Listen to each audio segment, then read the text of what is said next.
Octavia, mahasiswa Universitas PGRI Wiranegara, program studi pendidikan guru madrasah ibtidaiyah. Kali ini saya akan ngobrol bersama sosok guru yang mungkin sudah berpengalaman.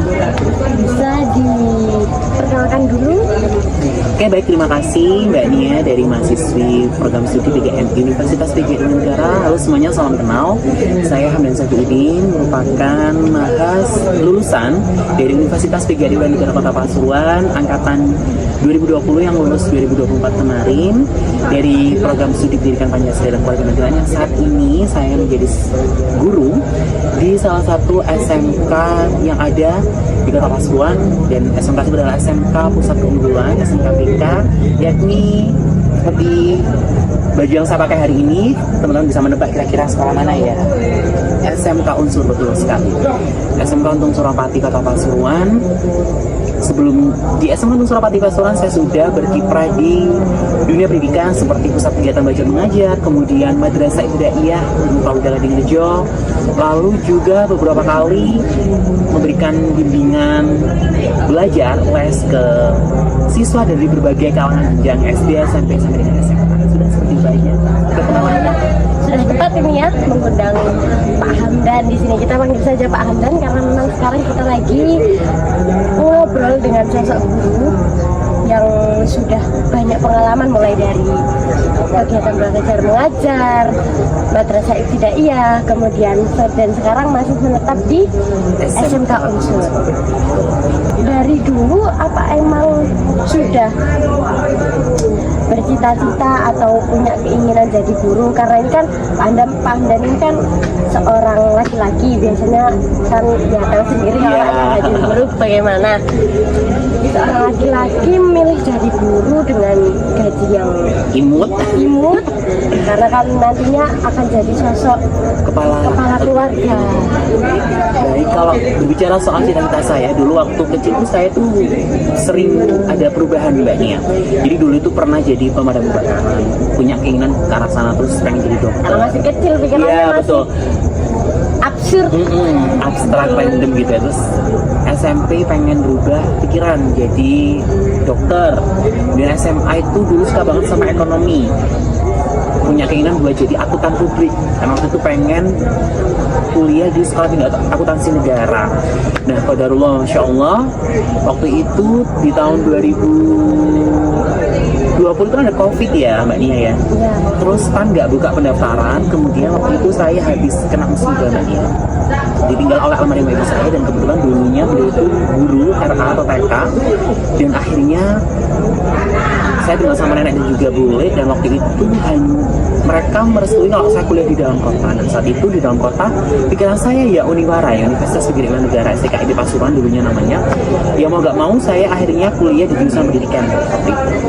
Jadi saya pilih Uniwara, terus kuliah pendidikan dan ambil PPKN, dan ya jalan Tuhan mungkin menyuruh saya untuk barangkali melanjutkan legasi atau apa ya, melanjutkan legasi dari almarhumah ibu saya menjadi seorang guru. Dan ya, who I am right now, sekarang inilah saya sekarang badannya berkiprah menjadi seorang guru ya. At the end, waktu itu saya sempat kepikiran pengen jadi dosen sih. Jadi saat ini saya masih berjuang untuk studi lanjut, jadi mohon doanya teman-teman. Dosennya juga guru ya mbaknya ya, jadi levelnya kan lebih tinggi, dan ya saya jatuh hati untuk menjadi seorang at the end of the day. Tapi awal mengajar, karena kan memang dari awal nggak ada kepikiran jadi Betul. cuman gara-gara almarhum ibunya jadi malah ikut mengajar. Awal-awal mengajar itu apa ada rasa kayak kalau melihat orang-orang kayak kebakaran terus akuntansi, apa ada rasa iri atau rasa menyesal waktu pertama kalinya? Bagaimana perasaan? Ya, oke. Pertanyaan cukup menarik ya. Kalau dulu waktu awal-awal pertama kali ngajar, waktu itu kan saya kuliah itu sudah sambil ngajar, Mbak. sudah sudah ngelesi, sempat buka les-lesan di rumah juga, ada kurang lebih 30 siswa waktu itu. Banyak. Terus sudah diajak untuk ngejar kupon di sekolah ngejar paket, sudah ngajar di MI waktu itu, waktu sambil kuliah.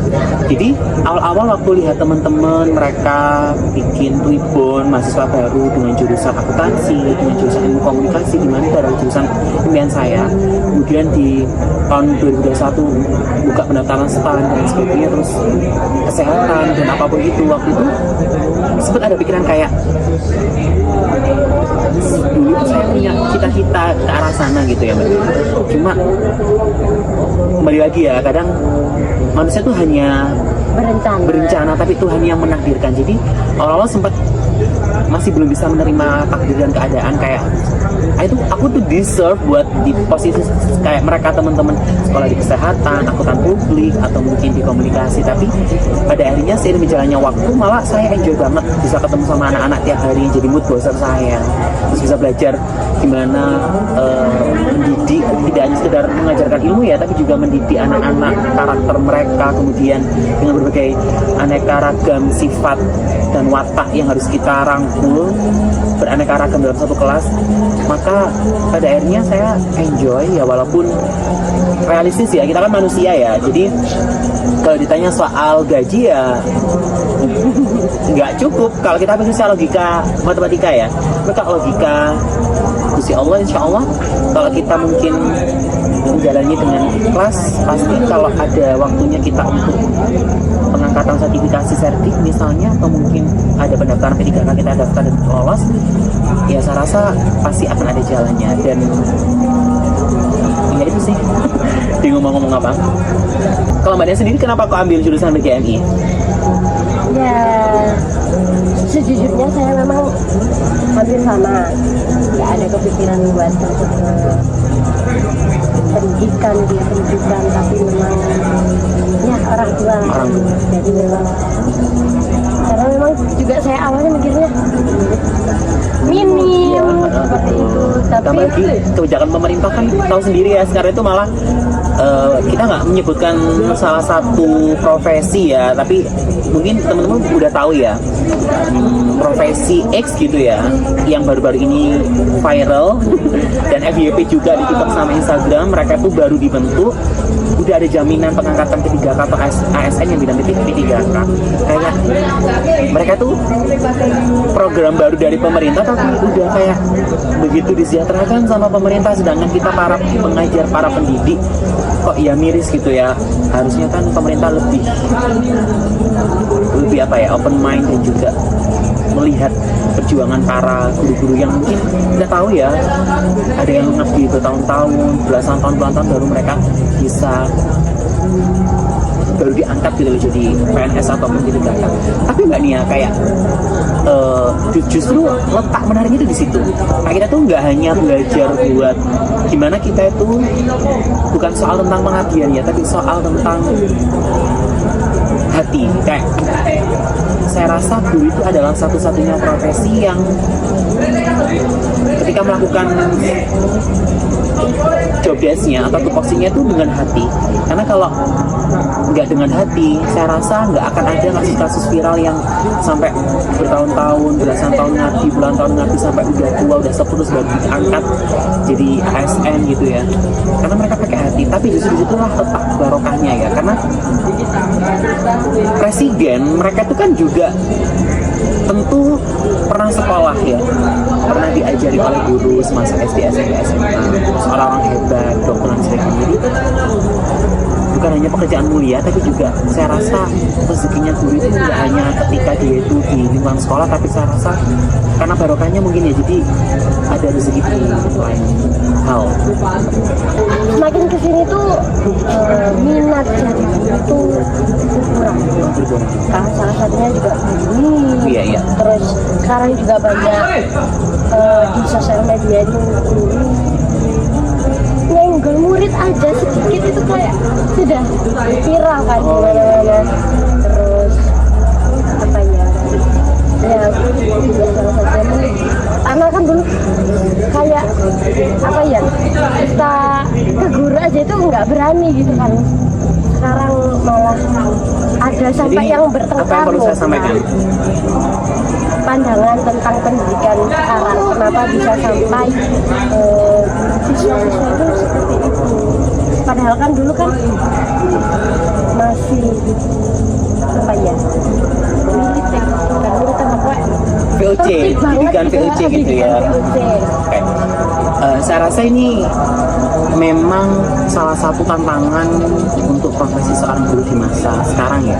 Karena mengingat kita tahu bahwa nggak sedikit kasus-kasus yang ketika seorang guru ingin menertibkan muridnya agar mereka punya karakter yang baik itu malah dilaporkan oleh orang tua yang mungkin dalam tanda kutip mereka tuh pemikirannya yang apa ya, nggak mau anaknya salah, padahal jelas anaknya salah. Contohnya kayak kasus di Jawa Barat yang seorang kepala sekolah nampar karena gara-gara siswa ngerokok ya, kemudian langsung bikin aliansi satu sekolah mogok nggak mau masuk, dan sikap sekini dilaporkan. Dan itu saya rasa yang perlu dibenahi adalah satu, regulasi perlindungan terhadap guru ya. Saya rasa pemerintah ini perlu setidaknya kalau kurang mesejahterakan, ini nggak apa-apa ya, di podcast ini saya sampaikan terkait keresahan saya sebagai seorang pendidik ya terhadap pemerintah ya.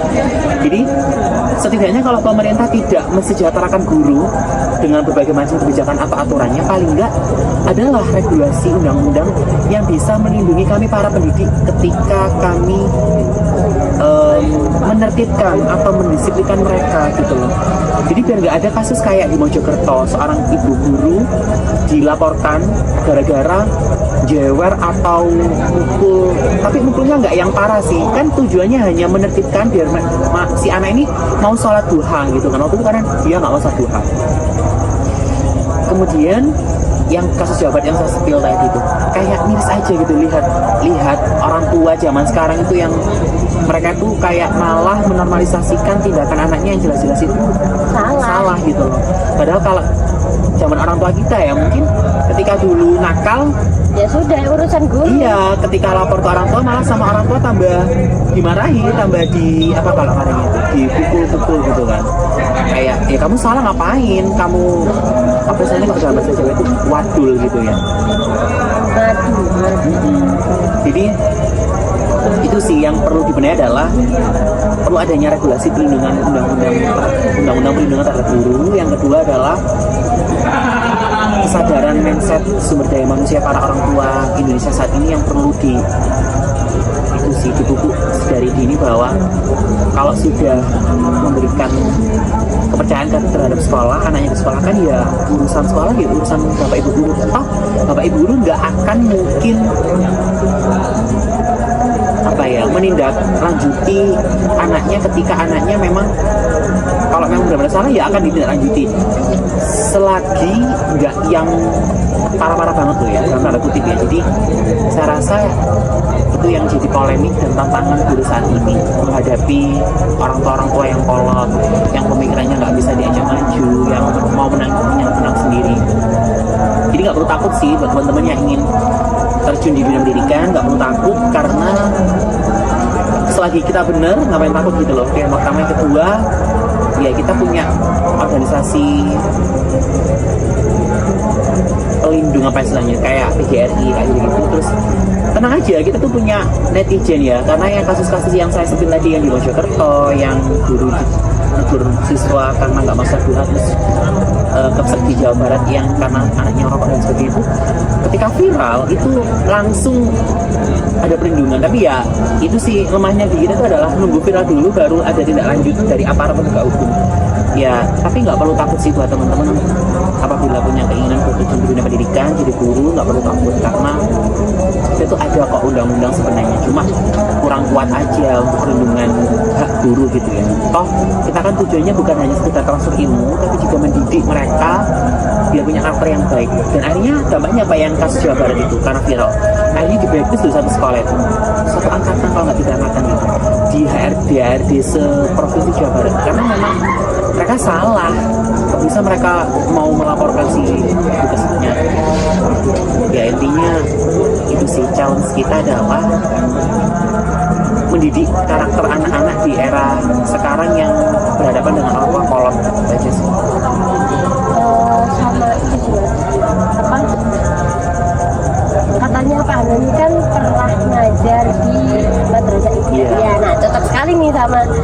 nantinya saya lulusan saya PGMI di MI.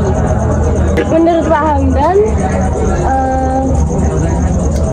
dunia madrasah banyak sekali kan Mas Pak yang takut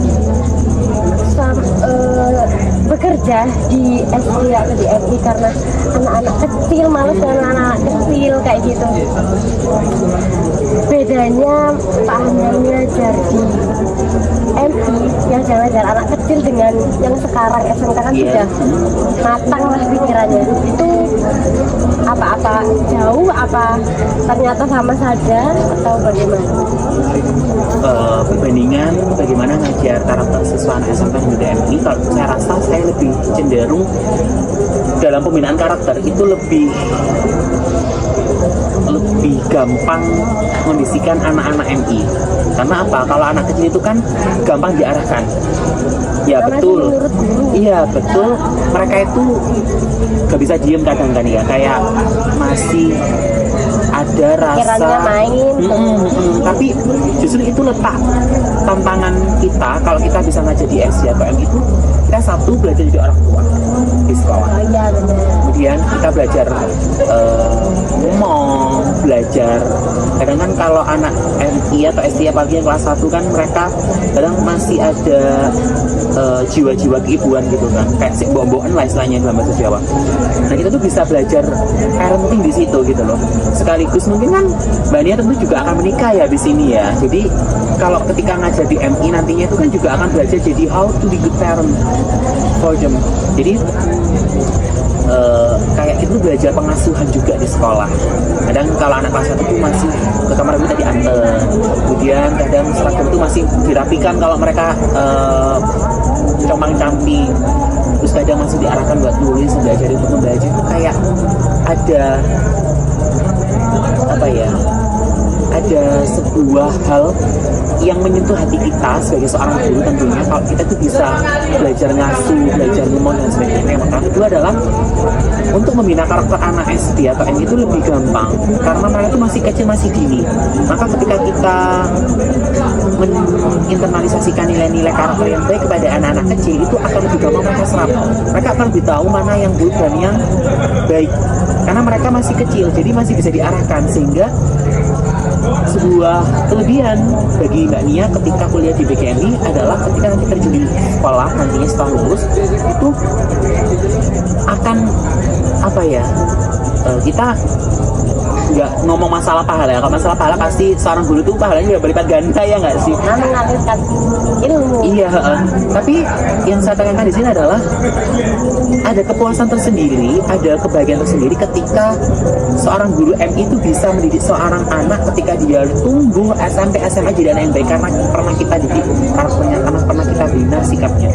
Jadi kayak oh hari itu loh berprestasi sekarang di SMP di SMA, oh ya dia tahu tak ajar, tahu tak didik, tahu tak bina, tahu tak kandani, nah kayak gitu loh Mbak. Ada rasa kepuasan. Iya, ada kebahagiaan sendiri gitu loh.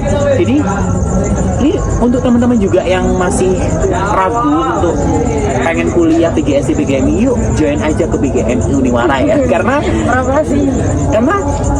ngajar anak kecil itu ya emang harus ekstra ya, telaten, sabar, tapi kayak ada sebuah kebahagiaan ketika kita berhasil mendidik mereka tumbuh jadi orang yang baik gitu. Apalagi ketika nanti menginjak masa SMA. Jadi kita tuh kalau ngajar di MI itu nggak sekedar membina karakter anak dari kecil dari dini, tapi juga belajar parenting, terus juga transfer ilmu. Itu sih. Kalau di SMK enaknya adalah kalau transfer ilmu kita tuh nggak terlalu yang ngotot banget, karena kan kalau anak SMK atau SMA itu kan udah cepet nyantol karena mereka udah perkembangan psikomotorik sama kognitifnya kan udah jalan. Cuma ya challenge-nya adalah pembinaan karakter sih, karena mereka kan proses pencarian jati diri ya, jadi kita tuh harus benar-benar bisa menyingkapi mereka, pintar-pintar kita untuk mengkondisikan mereka biar mereka jadi anak yang tetap punya karakter gitu. Apalagi kan Gen Z sekarang kan mereka terkenal Ya betul, impulsif, manipulatif, terus kadang nggak kena atur, bahkan orang tua sendiri pun kadang ada yang angkat tangan menghadapi anaknya seperti itu. Ditambah perkembangan teknologi, HP, paparan pengaruh dari HP yang negatif dan sebagainya. Jadi kalau di SMK itu anaknya lebih ke transfer ilmunya gampang, tapi kepemimpinan karakternya lebih challenging. Tergantung gurunya gimana bisa mengkondisikan kelas. Kalau di M itu enak, di SDM itu pembinaan karakternya enak, kemudian mengkondisikan ngatur anaknya juga enak, tapi ke transfer ilmu harus pelan-pelan, nggak bisa pakai bahasa yang tinggi, nggak bisa pakai yang terlalu ngebut, harus santai, tenang, pelan, tapi anak itu paham aja sih. Oke, terakhir boleh dikasih pesan atau motivasi bagi calon-calon guru di luar sana, khususnya calon PGMI, karena saya juga di prodi PGMI yang nantinya lulusan ke terjun ke dunia sekolah dasar atau MI. Oke, saya izin lihat pertanyaan dulu nggak apa-apa ya? Boleh. Menjadi seorang guru, apalagi menjadi seorang guru sekolah dasar, itu kita belajar bahwa tidak semua anak yang kita didik itu lahir dari rumah yang sama. Tidak semua tumbuh dengan fasilitas yang sama, dan ada yang belajar di tengah suara pertengkaran, ada yang menahan tangis di balik senyum, ada yang harus dewasa sebelum waktunya. Tapi dari ruang sempit itulah kita belajar bagaimana seorang guru bisa menanamkan mimpi yang begitu besar. Mungkin gaji seorang guru tidaklah sebesar gaji seorang angkatan militer, tenaga kesehatan atau dokter, pengusaha sukses, atau pekerja tambang dan lain sebagainya. Tapi dari seorang guru lah kita bisa memberikan jalan dan membuka jalan, bahwa dengan tekad doa yang tidak pernah putus dan keyakinan bahwa masa depan tidak ditentukan dari mana ia berasal, tapi dari keteguhan hati kita para pendidik untuk dapat terus menumbuhkan lampu-lampu harapan kepada mereka untuk tumbuh dan berani menjadi orang hebat di masa depan. Karena orang-orang hebat di sekitar kita itu bukan lahir dari mereka yang memang punya kerja atau apapun itu, tapi karena mereka pernah dididik oleh seorang guru. Terima kasih. Cukup membuat tersentuh sekali ya. Saya yang awalnya ragu buat bener nggak ya saya mengambil jalan ini, jadi memang ini jalan saya jadi seorang guru. Oke, baik, terima kasih Pak Hamdan sudah hadir dan menyempatkan waktunya, karena Pak Hamdan ini sibuk sekali ingin bertemu. Terima kasih sudah hadir. Sampai Ini mau pesan juga untuk teman-teman yang mungkin takut berkarir di guru karena mungkin jadi ibu, tenang aja teman-teman. Sekarang kan lagi eranya digital, ada afiliasi TikTok, kemudian konten kreator yang mereka semuanya para pendidik atau guru. Jadi ketika teman-teman takut ketika nanti jadi guru gak bisa punya masa depan, salah besar teman-teman. Teman-teman masih bisa terus berkarir ya, bisa jadi influencer, bisa jadi konten kreator, bisa jadi penulis buku, bisa jadi mungkin join event organisasi atau apapun, tapi tetap harus ingat tujuan pertama, tanggung jawab pertama, yaitu mendidik anak-anak seperti itu. Contoh saya meskipun jadi seorang guru, tapi saya juga ada side job MC, host, kemudian institusional, terus kadang juga penulis dan sebagainya. Jadi kayak jangan jadikan guru itu sebagai sebuah profesi, tapi jadikan guru itu sebagai pengabdian dan juga niat hati tulus untuk melahirkan anak hebat masa depan bangsa. Itu sih. Udah. Ya, terima kasih sekali lagi ya Pak Hamdan sudah datang. Boleh diminum dulu Pak Hamdan. Oke. Dari tadi ngobrol terus nggak minum. Ya teman-teman, jangan lupa untuk daftar ke PGMI Uniwara. Promosi lagi. Baik, terima kasih perhatiannya. Mungkin cukup sampai di sini obrolan kita, sudah lebih mungkin dari 1 jam. Teman-teman juga pasti cukup bosan ya, tapi semoga obrolan kita kali ini bermanfaat dan bisa menginspirasi teman-teman di luar sana yang ingin memilih mimpinya. Terima kasih sudah menonton. Assalamualaikum warahmatullahi wabarakatuh. Bye.